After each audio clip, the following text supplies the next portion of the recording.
It is Wednesday, and you know what that means. It is time for the Greg Cherry Show. Hey, look, it's Jeff Meacham. Hey, Jeff's back. What do you know? It is. He does exist. He's like giving him for Christmas. He does exist. Yeah. Oh, what an insane week. We got a lot to talk about. I'm looking forward to this because football was bananas. Football was completely insane this week. Yes. I'm pretty sure I lived the entire regular season in just one game on Sunday. I saw your tweet. I'm sure you're at least 67 years old at this point. If not older. It's insane. Right? We will address that during the course of the show. Yes. My one fantasy football team is the absolute shit. And of course it's the money league. Just the worst. My gosh. Well, my two quarterbacks of choice, and I'll throw this out there, Aaron Rodgers, who had probably one of the worst games he's ever had. Right. And Dak Prescott, who got hurt. Yeah, for hopefully 5, but likely 6 to 8. Jesus Christ. It was not pleasant. I said yesterday on the sports bar, Dak's benefit of doubt card has been punched out. I'm over it. Like, seriously. Like, hurt or not, that guy's supposed to be the guy, and he's not. So I'm over the bullshit, Jerry. Yeah. Make it happen or pull yourself out of the equation and let somebody else do the fucking job. Yeah. So, Josh, yeah.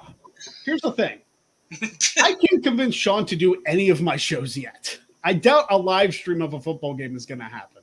Right. I'm trying. I'm really trying. Yes, you are.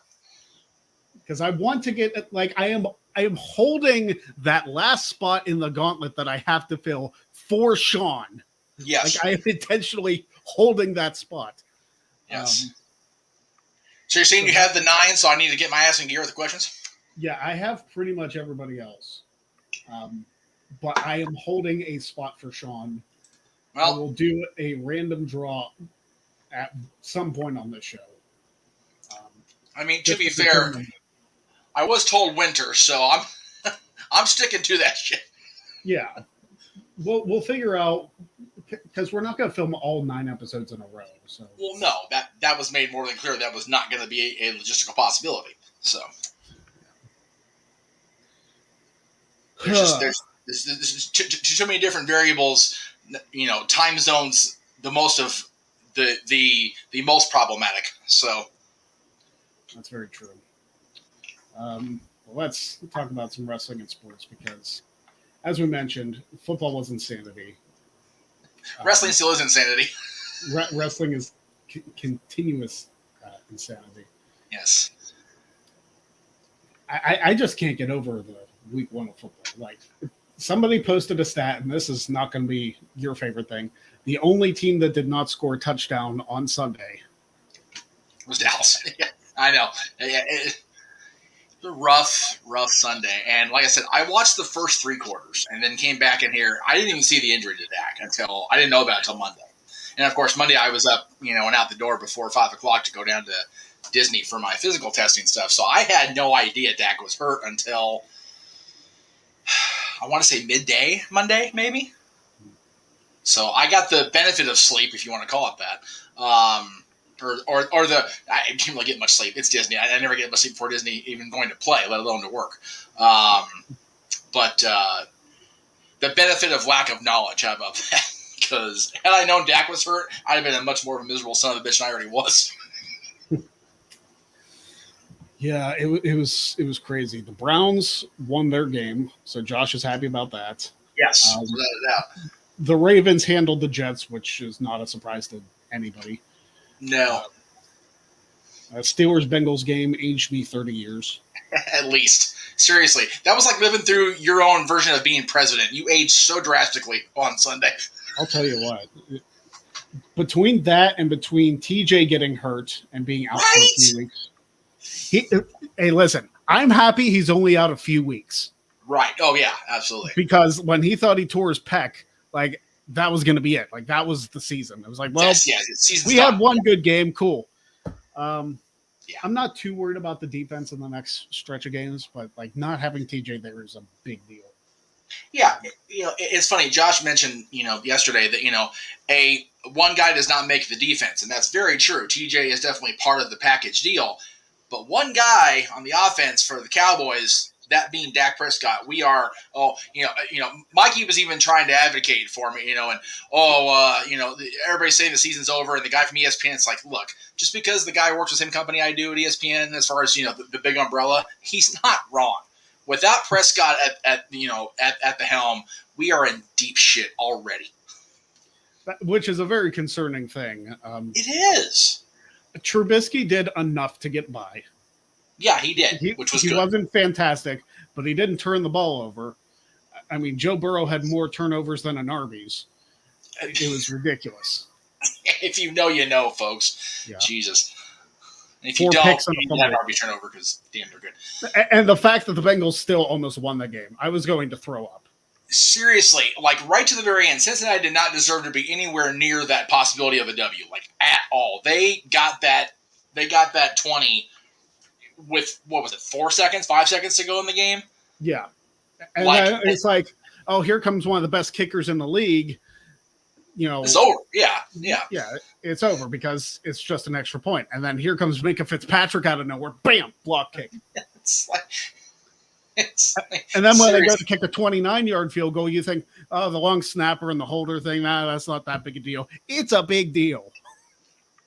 Having played the game, every component of that PAT or field goal unit is vital. And if one of them messes up, you see what happened.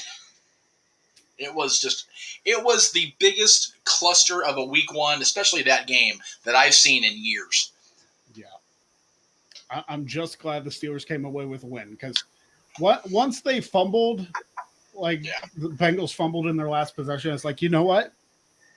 At this point, I'm happy with a tie. Right? As bad as ties make everybody's lives, just take it and run. For real. Yeah, look at you, Indianapolis and Houston. Yeah, you bat. Oh God, you guys suck, the pair of you.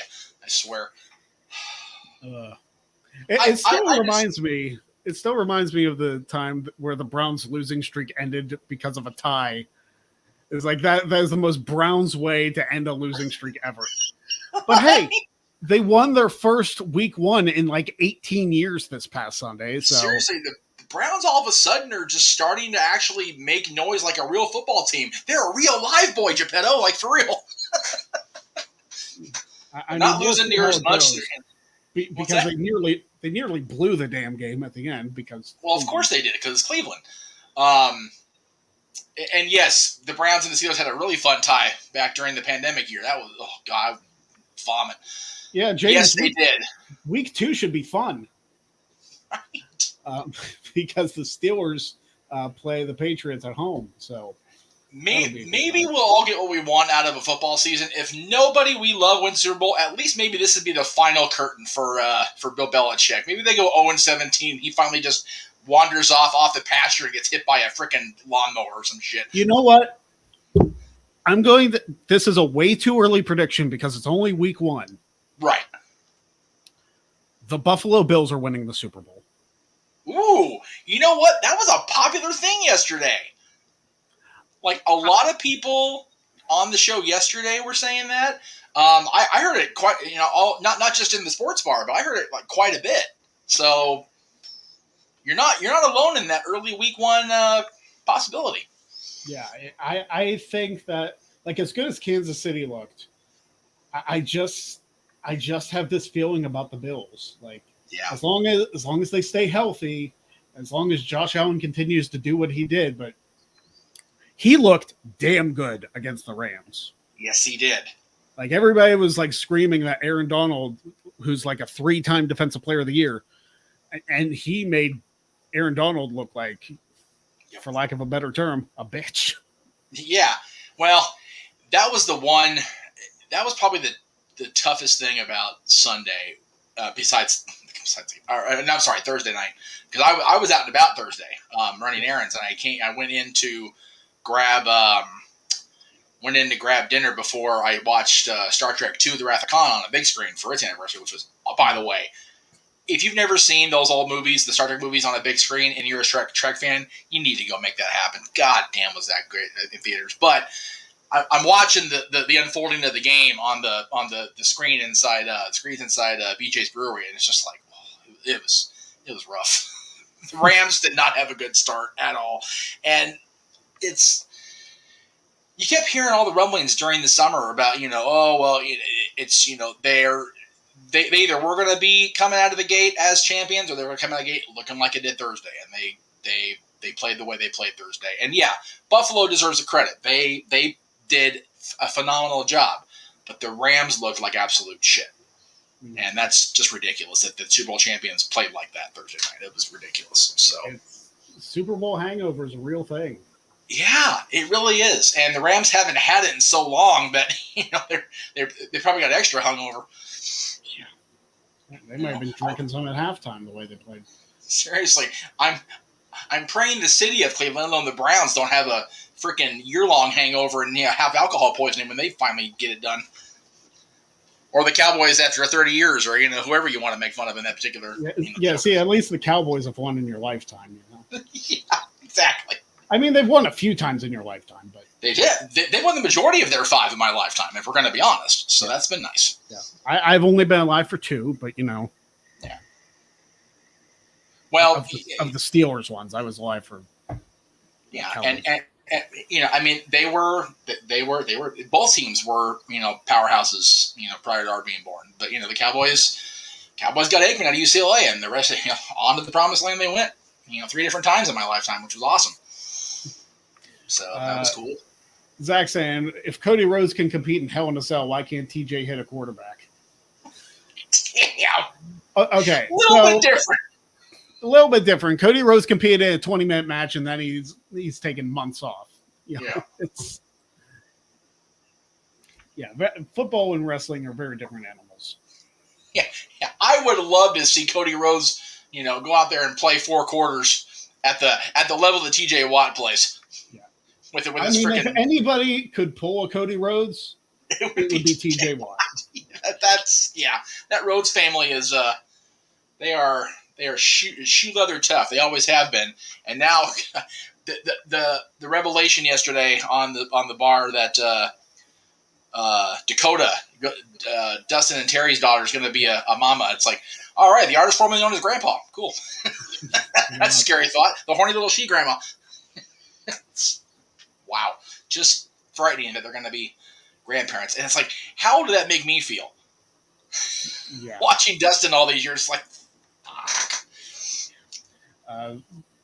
Brown's Twitter absolutely ratioed Rich Eisen last night. I must have missed that because I don't really follow Rich Eisen. And obviously I don't follow. The only time I see Brown's Twitter is whenever Josh likes it. So exactly. Well, that's okay. I won't talk about Twitter ratios anyway because somebody in AEW claimed they ratio one over Aaron, and that just wasn't the case. Asshole. Probably MJF. It's totally MJF. Yeah. That's all right.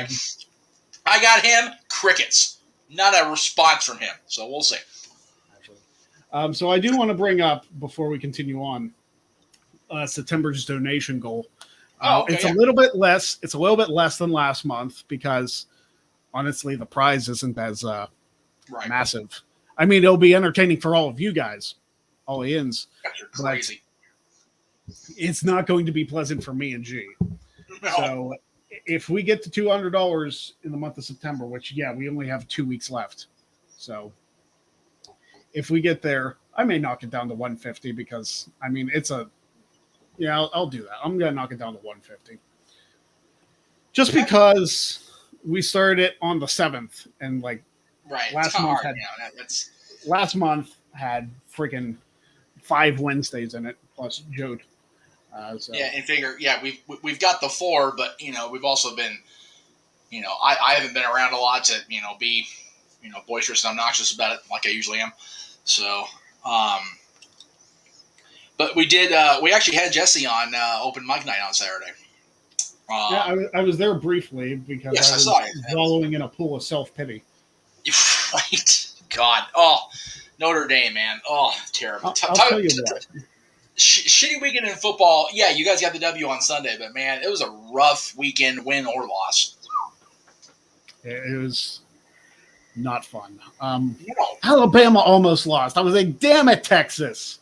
Right, The one time I root for the freaking Longhorns, and Right. they choke.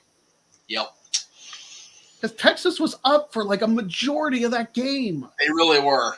I must say, I'm just gonna. I don't want anybody to watch somebody picks up my teeth. That's gross. I was so frustrated. Oh, it has to be. I mean, a bunch of top 10 teams fell. It wasn't just the Irish. Like the upset bug was going nuts. Yep. But the Irish are now unranked, which, quite frankly, I expected.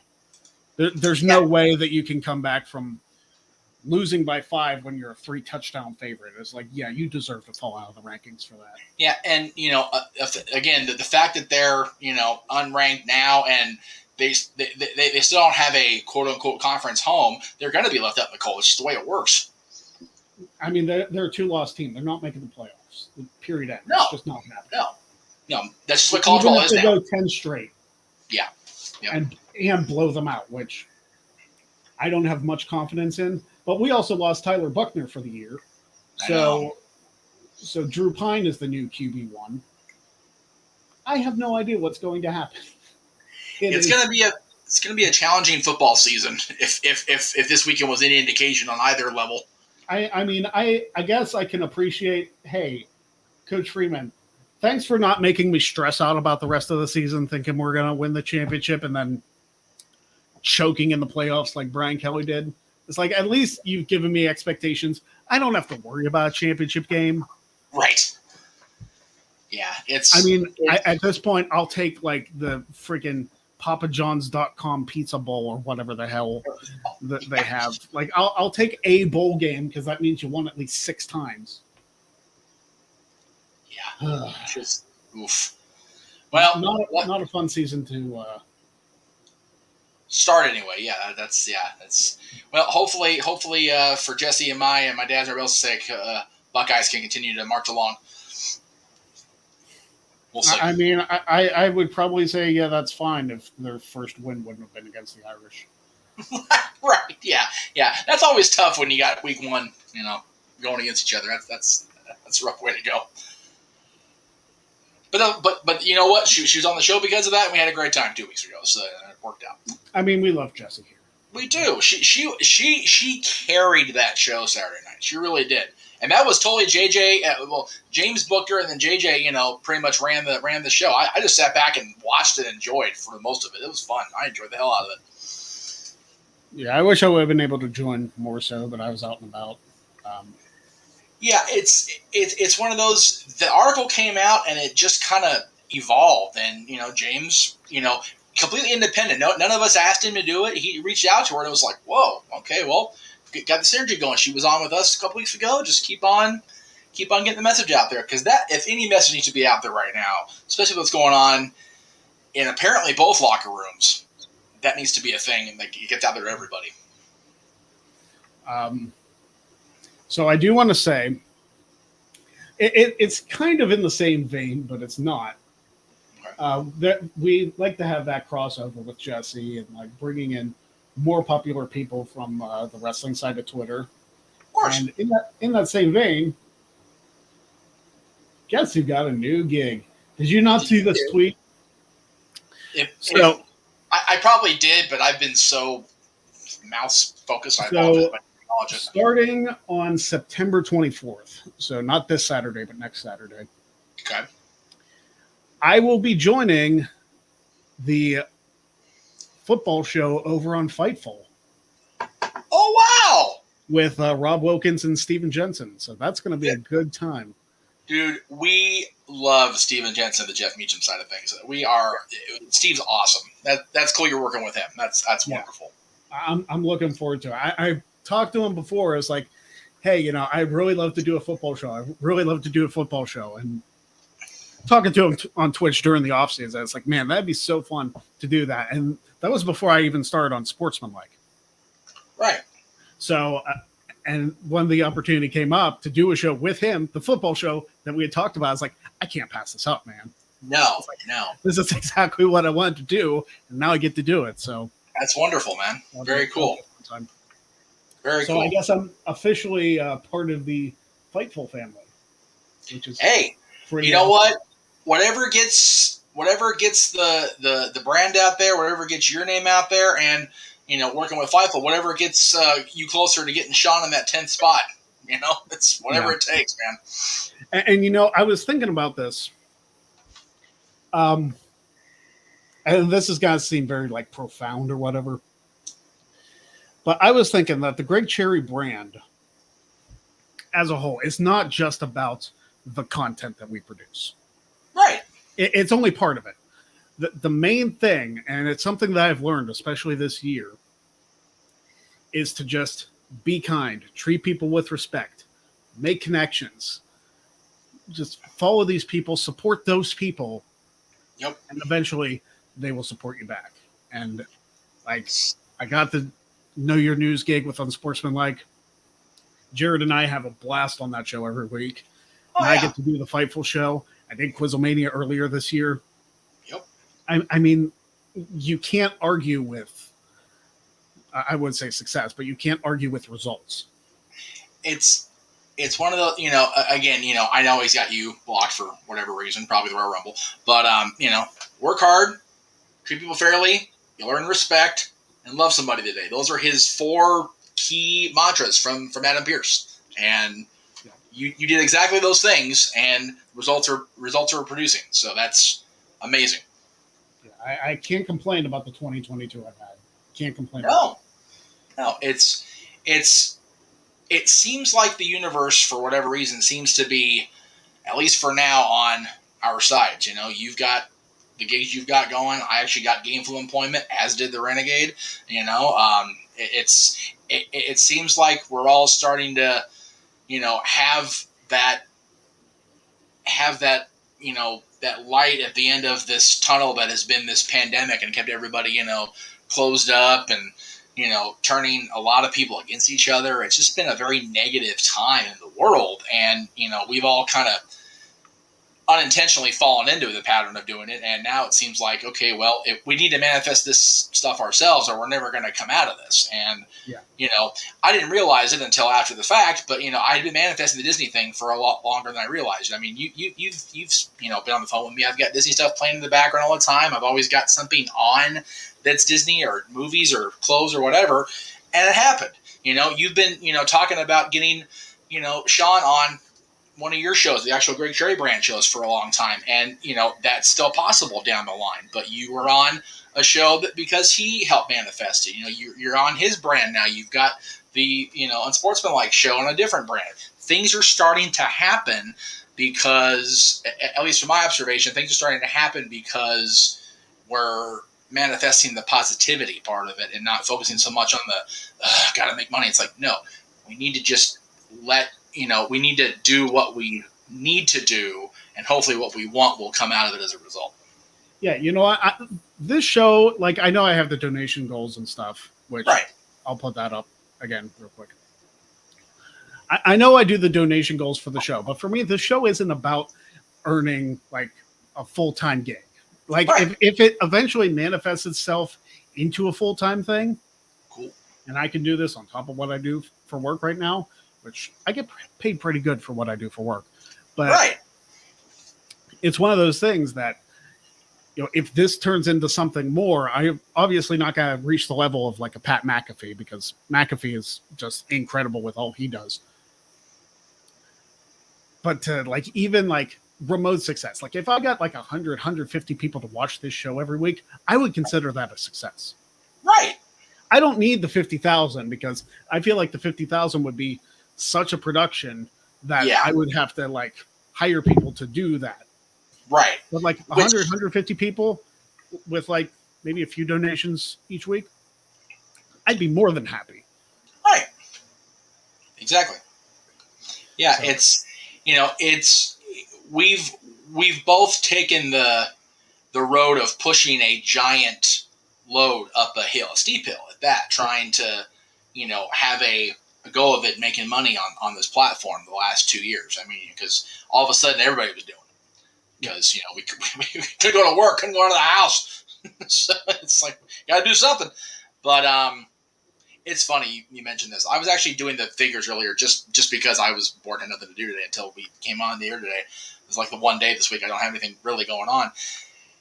Based on the current minimum wage here where I live, Yeah. if I were to get a 40-hour where I'm going to be working, and if I actually made the hourly wage doing this stuff, it's not the same. Isn't that awful?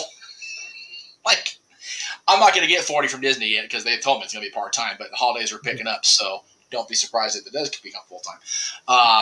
But yeah, the hours I put in between being on air, for a given show, watching the different wrestling shows just to be able to, be, aware of what's going on, prep for yesterday's show, which Tapway's show is always an adventure to prep for graphic-wise. It times out to about a 40-hour week, especially as a pay-per-view or a premium live event on a given weekend. So, yeah, I figure even if I was paying myself the bare minimum here in LA County, it's going to balance out to about the same. So I can't even. It's not one of those. Oh, I'm moving up. It's like I'm doing something, and it's going to bring in the revenue. Or bring in the pay that I need to help sustain around here, which was always the goal, whether I was, at Disney or sitting in this chair or whatever the case may be. So right.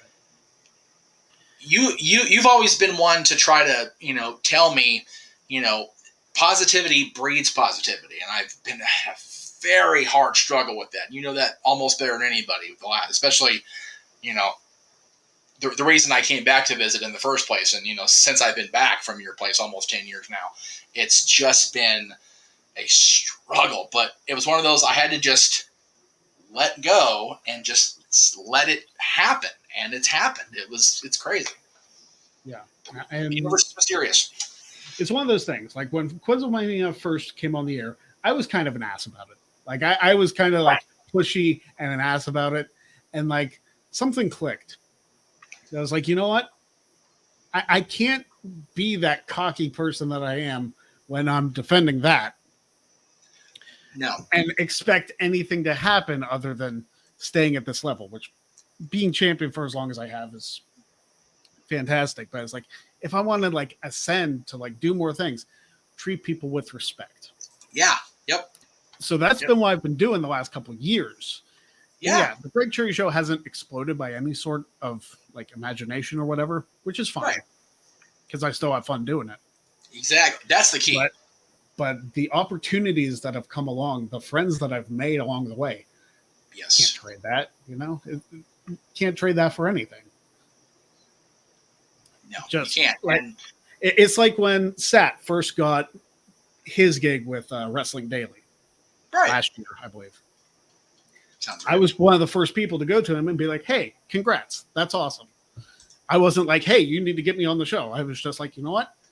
Congratulate him and leave it there. And that's when I found out that he was a massive fan of mine, which I did not expect. Right. And fast forward a little bit, and now Sat has 2 championships on Jack of all trades. Yeah. And again, it's, positivity breeds positivity. Respect breeds respect. And, you've had treated everybody that, came into your path through this show, through this brand with nothing but respect and proper care. And it has,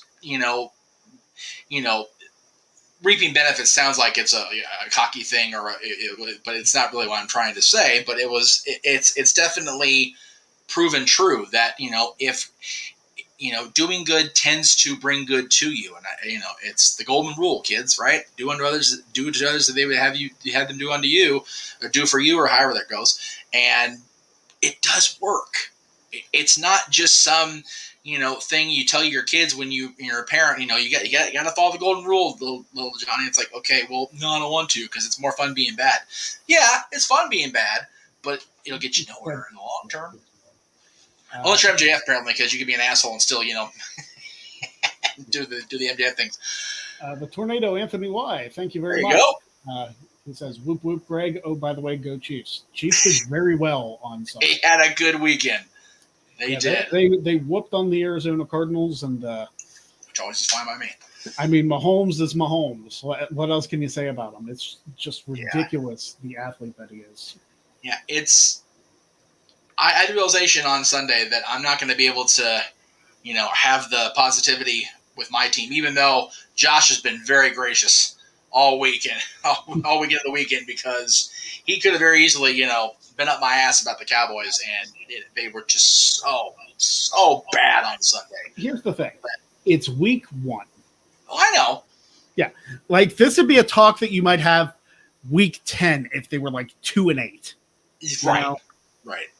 Well, so there's still a long way to go. I mean, who knows? The Steelers might be 1-9 by the time they're done with 10 games. Very true. Like, week 1 does not determine a season. Like, no, but at the same time, the Chiefs won, and one of my dear friends from that used to work for the Kings, she's a Kansas City girl. She actually moved back to Kansas City after she's done working at the Kings. She's been on the cloud the last couple of days, and she's in the same vein as you, just always bringing the positivity, always doing that, and so it was cool to see her happy. I'll tell you what, as far as the Cowboys go, my home Cowboys, my high school Canadian Cowboys, homecoming game. Yeah, talk about that comment from Trado, the shit the bed. Both Cowboys shit the bed this weekend, man. The varsity team, oh my God. Like, first of all, the remnants of that hurricane in Baja came up and just barreled over the field for the first half of the game, man. I haven't seen rain and wind combine that hard in California, I think, ever. Like, however powerful that tropical storm was by the time it actually got to us, man. And of course, you're at a football stadium, ain't no shelter to take unless you're under a tree. And, so me and the athletic director and one of the supervisors sitting under a tree going, Jesus Christ. And then it just stopped. Like, it ruined halftime. We had no band performance. The dance team had to sit there and try to dance around. It was terrible. And then, of course, like I said, the second half, they came out and just completely shit the bed. So, last game before league, so hopefully league play will be better. Oh, well, if it's still like a preseason game for them. Well, okay. Well, with high school, you play 10 weeks and you have a bye week somewhere, usually during the league part of the season. But when you're in high school, like it's all, a lot of it's up here, especially, when you're a senior and you're getting ready to be done and you want to win and you have homecoming. And for me, I've been out of school longer than I care to admit. It's 21 years now, but it was the first homecoming game for Canyon that both I was an alumni and the kiddo was actually an attendee as a student. It was very, very one of those moments, and then the whistle blew. It's like, okay, cool. We're as bad as ever. So hopefully with league play starting this, I mean, our league's always tough. If anybody follows the CIF across the country, the southern section is always rough, and our particular league, the southern section, has always been competitive. Hart, Valencia are all here, so it was just not a good lead into the weekend. And then just watching the NFL Sunday was just rough. Curtis said Najee Harris being injured hurt my parlay. Najee Harris being injured hurt my heart. Yes. Like I'm glad he got on the board for my fantasy team with a touchdown, but he didn't do much other than that. No. And he was hurt in the preseason too with a Liz Frank injury. Yeah, but it was supposed to be good to go for the Patriots game, so I don't know. And then I was telling the guys yesterday, part of it was hard watching the Cowboys game because you want to hate on Brady so bad. It's just like, God damn it, he's still so good. It's like he's been. We were plays like he's getting rid of him. That close. I know. Well, divorce is a mucker feather. I'll tell you what. So I'm sure he'd rather be anywhere else than at home dealing with that crap. So it kind of is what it is there. But yeah, just, you sit there, you watch him, you play the way he played, do it, and it's like, how is he the age he is and still playing like that? And Rodgers, was around the same time, and I figured out. I was telling the sister, I figured out why I dislike Aaron Rodgers so much. He looks like CM Punk with that freaking salt and pepper beard. Like, it finally clicked yesterday when we were on the show. Like, oh, that's it. He looks so much like Punk. That's why he gives me hives. That's why I can't stand the asshole. Oh, is that why they played Cult of Personality for the commercial on Monday? That's exactly what we said yesterday. I was like, I wouldn't be surprised if it was not. It was more than a coincidence. Yeah, and it's funny too because they're playing the Bears. It's like you put them side by side. It's like they very easily could be siblings the way they look. Like, it's disturbing. And the fact that they're both, having attitude issues, to say the very least, you know, Aaron Rodgers isn't using enough of his league-approved plant, so I don't know. they definitely need a. They both definitely need a freaking timeout from whatever reality they exist in. Yeah.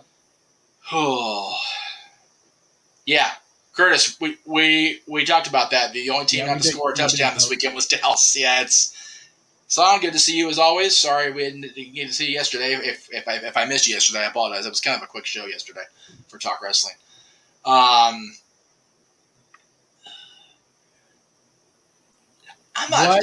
had not heard that. I haven't heard that either. What the hell? I mean, that'd be weird on principle to have Big Ben and the star and the blue and white, but where did you see that? Yeah, please link us to that. Good Lord Almighty! But I mean, I think Ben's illustrated. Really? Now, if SI is even bothering to report on it, there might be some tangibility to it. It's 50-1 odds. Like, well, there's like Garrett Gilbert, Ben DiNucci, Nick Foles, Gardner Minshew, Ryan Fitzpatrick above him. Right. So, well, they need to do something because I'd be disgusted. You know what?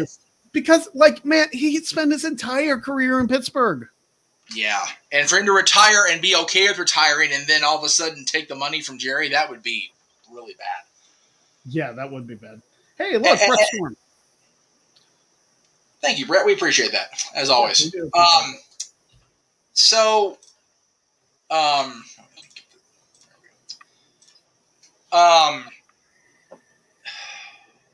Yeah, as desperate as I am to salvage the season, I don't think I could even stomach Roethlisberger in a Cowboys jersey. I would just be like, what the hell? mean, let me tell you what, if the Dallas offensive line is like relatively strong,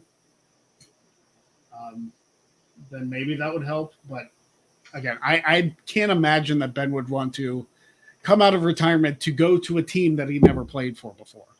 Yeah. Like if I could understand if he wanted to come out of retirement and play in the Steelers uniform one more year. Yeah. But like, man, he had such a damn good send off on that Monday night game against the Browns. It's like he ruined any goodwill they fostered in that send off because there were a lot of good and bad when he left. There's a lot of shit going around about him as always. But he had a great send. Like you said, it'd be very much akin to Ric Flair. Oh wait, Ric Flair actually did do that. Yeah, well, Ric Flair also wrestled in TNA after his WWE match. Well, that's what I'm saying. When Flair left and went to TNA a year and a half after, almost 2 years after he retired, it was like, oh, God. This send-off at least felt right because it was under the Crockett banner. Yeah. Whether legally or not. Right. All right. Brett, we're going to spin the wheel for you.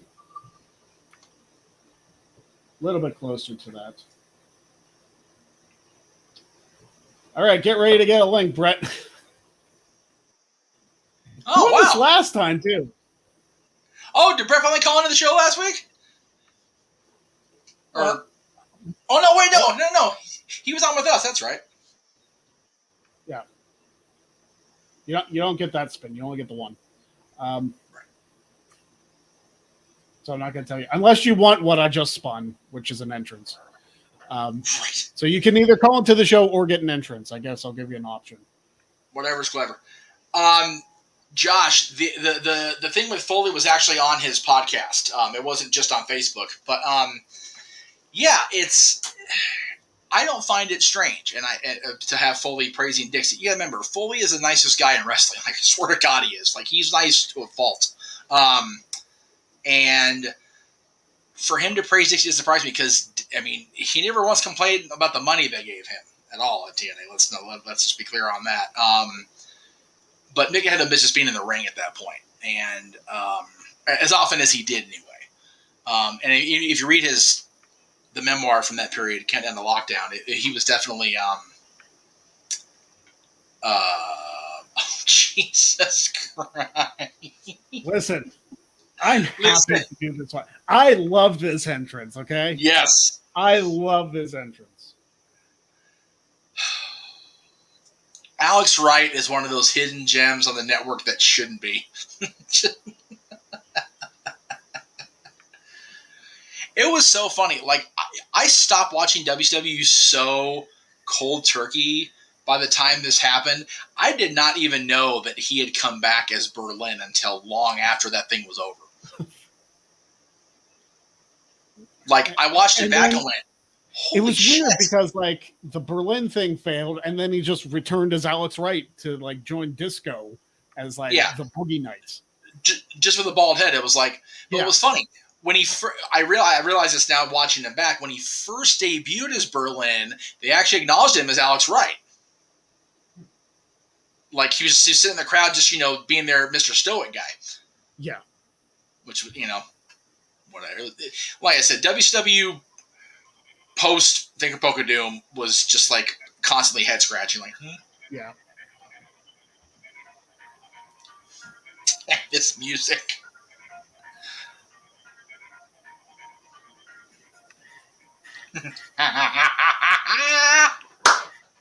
Oh God.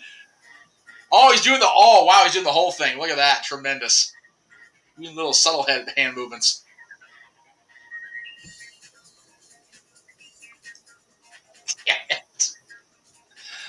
Oh.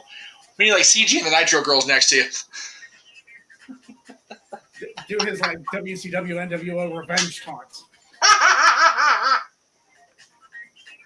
Oh my goodness. Josh, no clue out. Yeah, it's because you're just a baby, Mansfield. It's okay. Look him up on the network. He's very much a part of the Nitro era as well as before Nitro. Matter of fact, he was Jean-Paul Levesque's last WCW feud before he went to WWE to become Triple H. So the thing is, he can't do he can do the Beautiful People entrance by himself, but that'd be a little awkward to have him do both Velvet and I forgot this one. I forgot. Yes. So I was gonna sit here and do the disco thing, but then I'm only slightly less relevant than Greg Gilberti now anyway. So kind of is what it is. Josh, $100. Straight up $100 donation if you want me to let the pigeons loose. All right. Hey, if he does 100, you can do Angelina. I'll do Velvet. Whatever works. We're on screen together. Why not? We can even do meet in the middle. Do the meet in the middle. Well, if I'm Angelina, I have to be the one on top doing that thing. Well, no. I mean, like when they're on the ropes and they meet in the middle and do that kiss thing, because we won't actually be on screen doing it because we'll meet where the logo's in the middle. That's perfect. And I'll say this, Josh, it specifically has to come from you. Yeah, that's right. Has to come from you because there's some people in here that are high rollers. So no. Yeah. Dwayne's not in the stream, so like that's right. He's the one who I blame for me putting the title on the line because he was the one who put me over. That's it. Also Brett too, because he started it with 100. Yeah, he did. Yeah, Josh, pony up $100 and we'll do the Beautiful People. We actually just booked ourselves to do the Beautiful People entrance if it actually happens. That's the scary part of it all.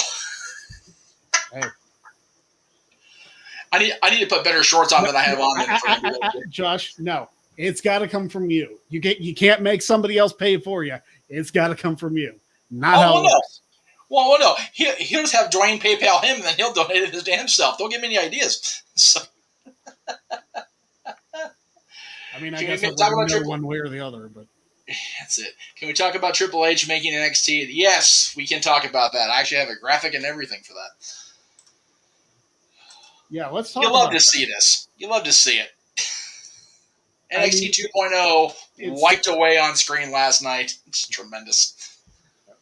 And it was almost fitting that they did it on the 1-year anniversary of it. Well, of course. The minute Triple H got the reins back of the company, he was like, all right, I'm going to do this bullshit. I'm fixing this. The hell with this. This is some serious Pritchard shit. And you know what's funny? We found out it wasn't even Bruce in the first place. It was all Shawn Michaels the whole time, which is frightening. Sean was so great in the ring. It scares me what his creative is. Right. It's like, man, was all that Triple H? Like, is the better? Yeah. When the better NXT is, yes, they do. They need to Well, show it's that. not it's the NXT 2.0 logo, just in different colors. So it's Right. not the original NXT logo. Yes. But it definitely has a more of a old school feel than the multicolor 2.0. Yeah, it's not a you can't do that on television. And wow, am I dating myself with that reference? I was gonna say that's even just before your time, which is Yeah, wow. as is not a double dare like entrance anymore. Double there. That's tremendous. They actually brought that back and barely involved Mark Summers. Like, how in the hell can you actually call this Double Dare without Mark Summers being the primary person? Well, when they brought back Double Dare this last time, Mark Summers was in the position that Harvey was in. Oh, that's true. I forgot about that They one. did have him.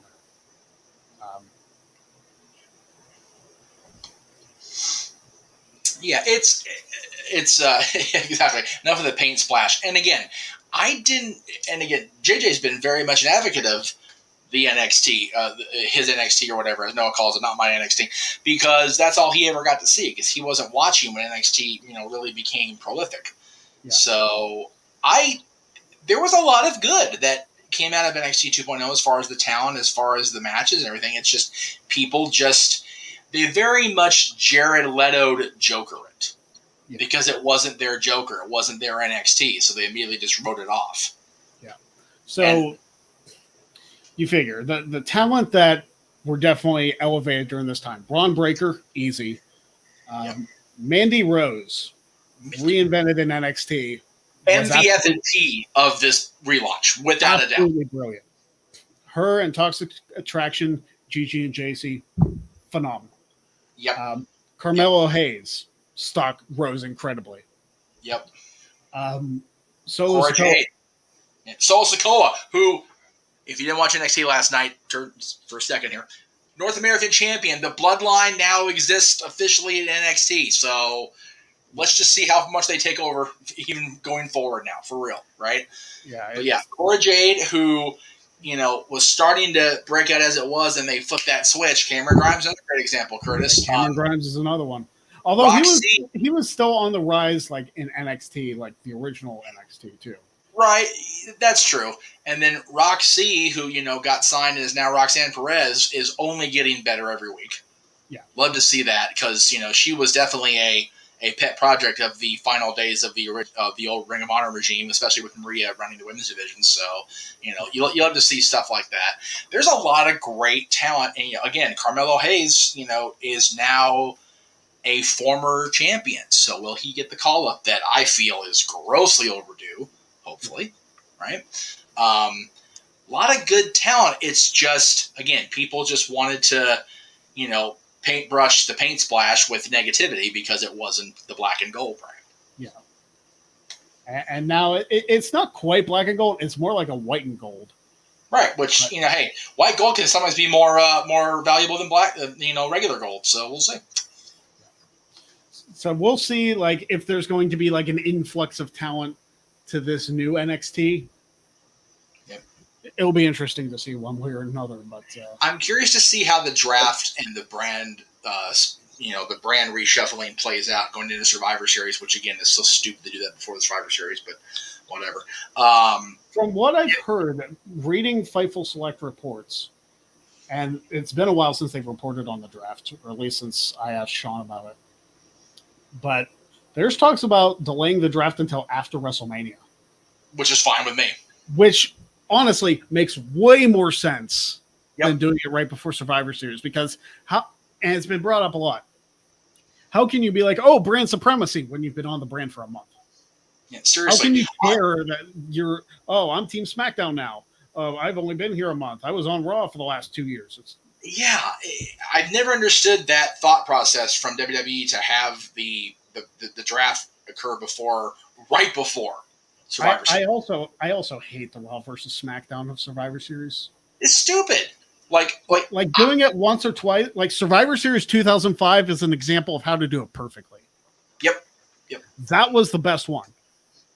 2016, you could argue, was done well. After that, meh. Yeah, it's they had that pay-per-view. What was it? Bragging Rights, I think it was. Yeah, That was Raw versus SmackDown for a couple years. Which was Raw versus SmackDown, and they did that like a month before Survivor Series. Yeah. I was at a Bragging Rights pay-per-view, so I know how weird it is. Like, it wasn't even an elimination match. It was a one-fall match. It was like, what are we even doing here? Yeah. Why? If you're going to do this Survivor Series where you have this style of match, or just don't do it at all. And have it be about the storylines. Now, if you're gonna go, balls deep and actually do this as brand versus brand, then yeah, keep the draft for after Mania. The draft after Mania worked perfectly. You figure 2002, the original one, everything hit the reset button, every damn thing. 2004, similar. They had a lot of resets, a lot of shuffling. God, 05, Cena goes to Raw, Batista goes to SmackDown. The rest is history. Yeah. Really. So I am okay with the draft being, if not, right after WrestleMania, at least, before SummerSlam. Sometime in that WrestleMania to SummerSlam period. Yeah. That way. And again, people want War Games to come back as a brand versus brand thing. War Games will never be War Games until they actually do War Games. I know you want the top of the cage there. Not just that, the entirety of the rules. War Games is always pinfall. Yeah. So the submission or surrender. The pinfall thing is stupid. The open cage is stupid. And again, I know that War Games, when it's actually the concept it always was, is far more lending to injury. But it's still weird to have it be on AEW on free television and called Blood and Guts. It's weird. I mean, I actually enjoyed the first one. Actually, I enjoyed this one more than I thought I would. The last one they did in AEW, except for the finish, which I thought was kind of anticlimactic. And yeah, War Games would be the same without Regal saying War Games. I mean, that was the best part of War Games in WWE, without a doubt. I mean, that's why I did the Blood and Guts announcement. It was so like, that was one of the few times I didn't mind Tony being a fanboy. I was like, he gets it, he understands. Yeah. But yeah, brand versus brand is fine at Survivor Series. Just don't have the draft be after Extreme Rules. I would be fine if they main evented Survivor Series with the War Games match, Raw versus SmackDown, or even Raw versus SmackDown versus NXT. Yeah, no, 3-way War Games matches never tend to go well. 1998, looking at you. Okay, so I want your thoughts on this, because I don't know if you saw this tweet or not. Oh, Dangor, you British fool. He compared, it might not have been him that compared Punk's media scrum thing and the year that he's had in AEW to Warriors WCW run. And I'm like, no, Warriors WCW run was as much of a disaster as it could possibly have been. Yeah. There was nobody got over. Nope. Nothing good happened. And not only that, the trap door spot in War Games cost Davey Boy Smith his life in the long term. It really did. It really did. When you think about the pattern, the injury, the addiction, the recovery, it did not, nothing went north for him ever again. No. Yeah. And it was a completely forgettable spot. That's the worst thing. It's like, it didn't add anything to the War Games, because Warrior was in that match for a good minute and a half. Hogan left the cage. Warrior kicked his way out of the cage. So they didn't even factor into the finish. What a waste of time for all that to happen. Yep. And you have Bulldog injure himself, and he's dead because of an addiction 4 years later. What a disastrous idea that was. Yeah, but it was WCW. But you know what? I was just WCW. It's like, no. That was, even Bischoff has like owned that one. He's like, that was 100% Hogan, needing that, for whatever reason, had to, reclaim that loss. It's like, dude, Terry, it was a great moment at WrestleMania. Nobody gives a shit at this point, especially because the Warrior ended up being such a piece of shit person. Like, and again, I'm sorry to everybody that was still a Warrior fan after whatever, and, it's horrible that he died. I'm not even trying to, downplay that. But people are very quick to forget how much of a piece of shit he became after he left the WWF the last time. Like, he became a bad, hot mess of a person. Just terrible. And people, were glorifying him a lot. It's like, yeah, but they didn't need to bring him in there. He didn't need to do anything in wrestling after.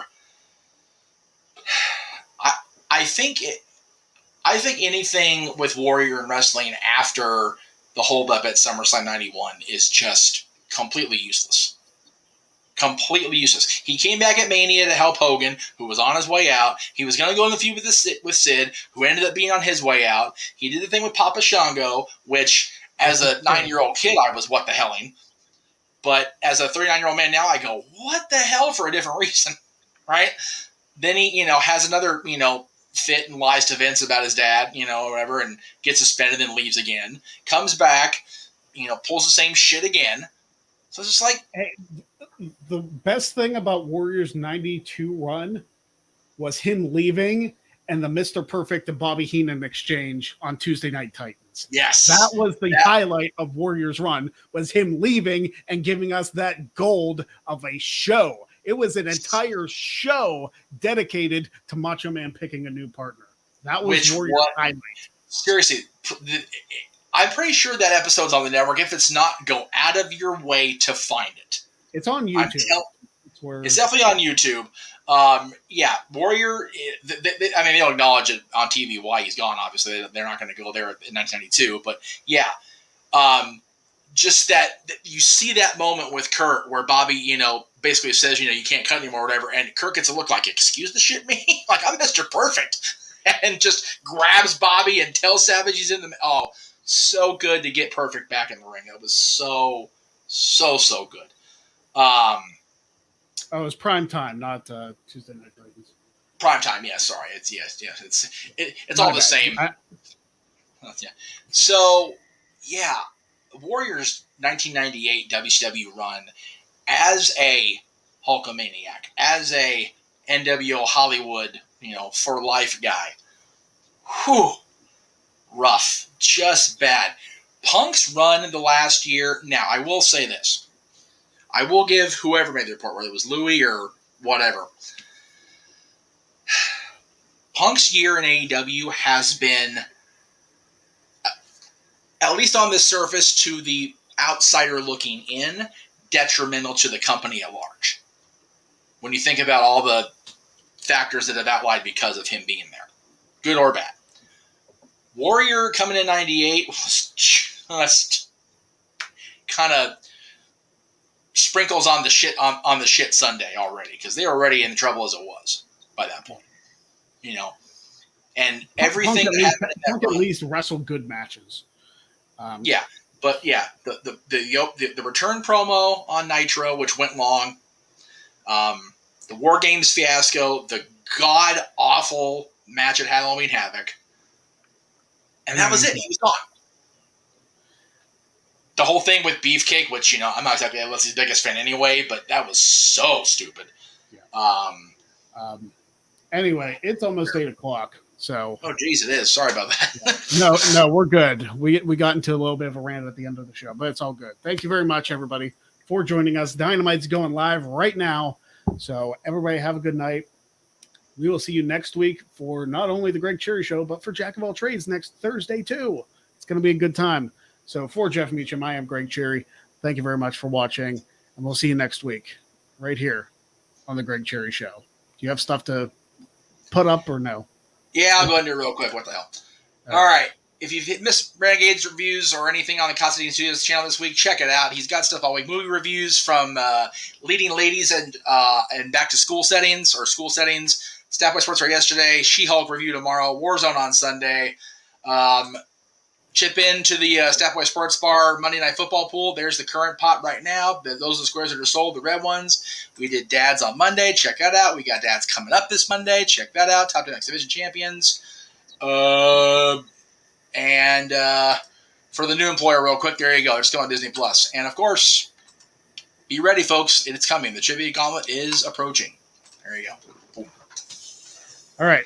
That's all. Thank you for watching. We'll see you next week on the Greg Cherry Show. Have a good one. Night, guys.